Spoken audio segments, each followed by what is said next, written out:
Welcome, guys, and thank you for tuning in on another great episode of Empower People. Guys, today we're going to be covering step number 4, which is showing your home and why is that important. But guys, to give you a little bit of a highlight, over a year now, I've been really planning on this. It came to me as a call, as a homeowner, as an professional in the real estate realm. I really saw that you have the power to execute the sale of your home. But many changes happening right now in the real estate, guys, from interest rate, inventory, and now the whole lawsuit with NAR, which by August 17, guys, all agents have to implement the new approach, which is basically sellers are no longer obligated to provide a percentage of their commission to the buyer's agent. And with that, a lot of things are going to change. A lot of people's business model are going to be affected in the real estate. We even more likely going to see homes sitting in the market longer until we determine how is that going to be worked out. But truthfully, um, empowering people is going to really help this situation. And how is it going to help the situation? Well, if we no longer giving a buyer's agent a compensation, guys, then somehow we have to attract the buyers because by far, most buyers are working with an agent. Most qualified buyers are working with an agent. So you're going to want to really attract that portion of buyers to come look at your home, but they're more likely to pay more for your home, guys. For now, that's the model. I highly recommend that you really take the time to consider doing a buyer's agent compensation. Now, how do you address the seller's part, the agent's part, right? The agent helping you sell your home. Well, this is what empowering people really is about. With this 7-step strategies of doing it yourself, guys, you're going to have the tools and the power to eliminate the listing agent side and be able to use the 2%, 1.5% to compensate the buyer's agent side. And with that, you're going to be able to put thousands of dollars back in your pocket and really, I mean, be informed because more than likely you're going to buy 3 to 4 houses during your lifetime. So really understanding this process is just really going to do really good for you. It's going to put thousands of dollars in your pocket back into the lifetime of your, purchasing a home. You're looking at 40, 50, 60,000. In some cases, you're going to save $80,000. And my goal is to give you the key players, the power of choice. After you absorb all the information, you decide whether or not you still need an agent or you could do it yourself. And that's really the mission here of Power People, guys. Okay. So without further ado, I'm going to walk you through um, step number 4. And we have 5 bullet points that highlights the importance of showing your home, guys. All right, let me share here my screen with you. And overall, guys, showing your home, it's going to be one of the essential highlights because at this given moment, the buyer is walking through your property, is visualizing themselves in your property. And like many people know, first impressions are everything. So why showing your home is important? Well, first impressions, right, matters. Okay, so you want to make sure that you're not shocked when you open the door and the first thing you find is probably a pile of clothes or um, the roof coming down, or there's significant repairs that you can identify the first thing you see through the house. I literally seen buyers open the door and close it back up and say, "This is not it." That's just to show you how first impressions are everything. Okay, guys? You want to highlight the key features. I mentioned this before. What draw you to buy the property? What do you still like about the property? What do you still like about the community? Overall, these are things that you could highlight and also pay attention to the buyer. The buyer might mention, hey, I like reading. Oh, I like the sunset. And you know that your backyard has a beautiful sunset. You know that there's plenty of light, and abundance in your atmosphere, right? Like you have this nature vibe, and listen for those key things, and then you can sell people on that, right? Uh, Addressing buyers' concerns. This definitely you think about it. If you're buying a house or you're buying a car, right? You have some concerns and questions. So it's kind of the same thing, right? So think like a buyer and say, okay, what are some of the concerns? Big ticket items. How's the roof?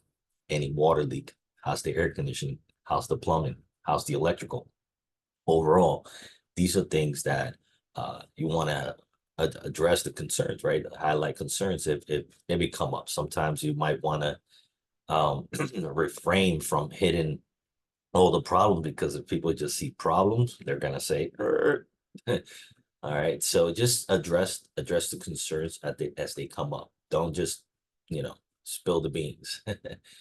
Competitive edge, you know, executing your showing, it's very important. So one of the things that I do like to ask is, would you like me to walk the property with you, or would you like to wait for me to wait for you here up front, let you walk the property, and when you come back, you could address any concern, or we walk the property together, and then you can highlight any questions or any feedback. So giving people the opportunity to do it on themselves and not feel pressure that somebody's there. Sometimes people really do want that. So you might want to consider that. So let's highlight the four key points that I emphasize on, showing a property. Excuse me. Showing the property, guys. I'm sorry, I said five but four. Overall, be flexible with the showing. Some people would take, it's a process where it's really emotional, and sometimes they might need to see that additional property to make a decision, and that additional property could be yours.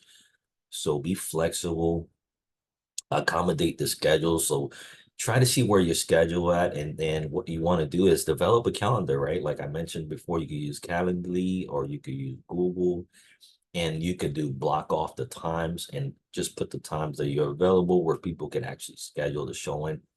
I also dive deeper in another video where I explained that you know how to vet your buyers before showing the property, so that way you feel confident, and you're not concerned who's walking my house. And also, you don't want just anybody that are not qualified to walk your property. It'll be a waste of your time, and you'll start getting disappointed and discouraged. So just make sure that you understand you want the buyers to be qualified. Show short notice showings. Like I said, it really depends on your schedule and how flexible you are and how urgent you are about selling your property. Sometimes again, you're going to be dealing with a buyer's agent, so just ask for the credentials. They're going to be licensed, and have a lockbox where they could actually just kind of have access to the property even when you're not available. If you don't have some cameras up, you can literally buy today a couple of dollars, 15, $20 cameras, put them up in your home, and they connect it to your internet or your app, and you'll be able to monitor your property. And that way you might feel more confident allowing people to walk your property while you're not there. Keep an eye on them. Okay. So keep your house clean and neat and tidy. Try to make your bed every morning. Really making your bed would make a clutter room look decluttered, look at least more organized. So if you don't have time to straighten everything out, then really putting your bed together, your sofa pillows and things like that. Don't leave a bunch of cups or dishes on the sink. You want to kind of keep that nice and tight and clean. Declutter your property. You don't want to leave things where people have problem moving around in your property as they looking at it. And then, so overall, emphasize on the key features on your property. That'll be on step number three here. So highlight these features, guys. What did you like about the property, as I mentioned earlier? What still draws you? Why did you bought the property in the first place? What are some things that you really like about the neighborhood? Um, and then really create a narrative. That's a really good one.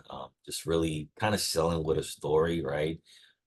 You could share something that you really enjoy about the community and sell it with a story, or if you find yourself a reader and hey, look, I sit in my yard when the sun set and I read every afternoon. It's beautiful, peaceful. I absorb the information, things like that, right? That's selling with a story. And then on step number 4, you want to create a welcoming atmosphere. Set up the mood, right? So obviously you might want to have some nice bright colors, a lot of light coming in. So turning on the lights around the house, uh, adding maybe a little bit of touch of a flower or a scent, not too strong of a scent, okay? Because some people can be very deterred by that. So overall, you want to set the right temperature as well. You know, the bedrooms, you want people to feel comfortable when they walk in. Fortunately, I personally had experiences where buyers walked the property and the sellers smoked out in the front, smoked in the back. And even though these things were happening outside, the buyers were able to identify that and feel uncomfortable saying, well, how can I get rid of that smell? Overall, that turned them off. So that's maybe another thing you want to make sure you clean up. If you're fortunately, if you're a smoker, you want to get rid of that scent as much as possible.